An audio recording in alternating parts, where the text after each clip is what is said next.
Joining us once again, Derrell Peel, our livestock marketing specialist. Derrell, let's talk a little bit about expansion today, but let's start with the producers here in Oklahoma. We've got great prices going on. How hard is that making it for folks to go ahead and hold on to some cattle and expand their herd? You know, it's a question I get at a lot of meetings is, these heifers are just so high right now, they're so valuable to sell, I can't afford to keep them.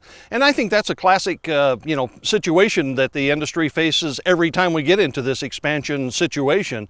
And it really comes down to the immediate value versus the producer's expectations for the future. And it's not until they believe that prices are going to be good enough, long enough to make it worth that investment before they'll make that retention decision.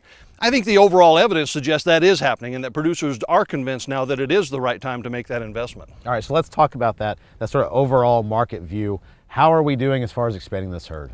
Well, the indications at this point are that we are following through with the plans. January 1, we had about nearly a 2% increase in beef heifers in inventory. That's a key to expansion.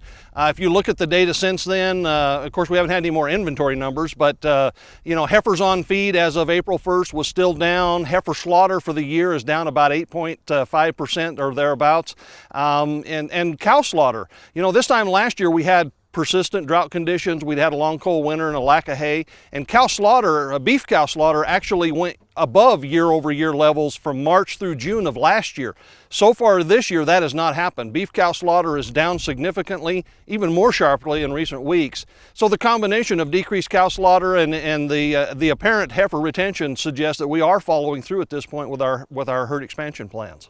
All right, now of course that's not going to be homogeneous. We're not going to have the same type of growth everywhere. Where are we really seeing the most expansion?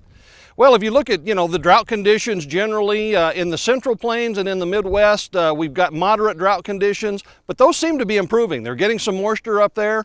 We've had lots of talk lately about delays in getting corn and soybean planted and things like that, but most of those delays are related to wet conditions. So from the standpoint of the underlying drought situation, most of that's a good sign.